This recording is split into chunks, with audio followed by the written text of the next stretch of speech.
Hi friends, welcome to Sims channel. இன்னைக்கு நம்ம AI face ESSL உள்ள பயோமெட்ரிக்ஸில் ரிஜிஸ்ட்ரேஷன் எப்படி இருக்குன்னு பார்ப்போம். ஸோ இதில் ஃபஸ்ட்டு மெயின் மெனு இது தான். ஸோ இந்த மெனு. ஸோ இதுக்குள்ளே வந்து ஃபஸ்ட்டு போகிறதுக்கு இந்த சைடு கீழே உள்ளதை கிளிக் பண்ணிங்கன்னா யூசர் மேனேஜ்மெண்ட்டுன்னு வரும். ஸோ இதில் வந்து ஃபஸ்ட்டு யூசர் மேனேஜ்மெண்ட் போகிறோம்.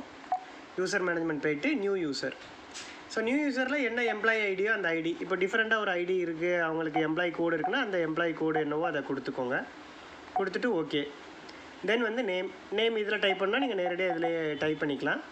இல்லை அப்படின்னா நீங்கள் சாஃப்ட்வேரில் டைப் பண்ணனாலும் சாஃப்ட்வேரில் டைப் பண்ணிக்கலாம். ஸோ யூசர் ரோல் அட்மினா நார்மலாக அப்படிங்கிறது.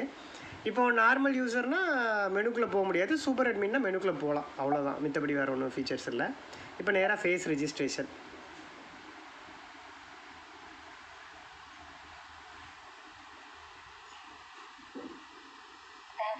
ஓகே, ஃபேஸ் ரிஜிஸ்ட்ரேஷன் முடிஞ்சு. அடுத்தது RFID கார்டு இருந்துச்சுன்னா கார்டை கிளிக் பண்ணிட்டு RFID கார்டு ஷோ பண்ணிக்கலாம். RFID கிடையாதுன்னா ஒன்றும் இஷ்யூ இல்லை. தென் வந்து நேராக அவ்வளோதான். ஸோ சேவ் பண்ணிக்க வேண்டியதான். ஸோ நம்ம இப்போ அட்டண்டன்ஸ் போகிறோம்னா நம்மளுக்கு அட்டண்டன்ஸ் காட்ட ஆரம்பிச்சிடும்.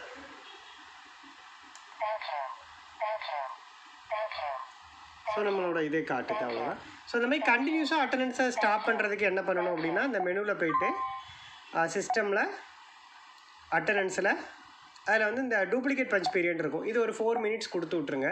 ஸோ இப்போ வந்து கண்டினியூஸாக அட்டண்டன்ஸ் விழுறது நம்மளுக்கு வராது. நம்ம டூப்ளிகேட்னு வரும். ஸோ நம்மளுக்கு சாஃப்ட்வேரில் உள்ளே எடுத்துக்காது. இதை தவிர நம்மளுக்கு வேறு என்ன ஃபெசிலிட்டி தேவைப்படும்னா, யூசர் மேனேஜ்மெண்ட்டில் இந்த ஆல் யூசரில் நம்ம ரிஜிஸ்டர் பண்ண எல்லோரும் வந்துடுவாங்க. ஸோ இதில் யாராவது ஒருத்தர் நம்ம டெலிட் பண்ண இதில் கிளிக் பண்ணி டெலிட் பண்ணிக்கலாம்.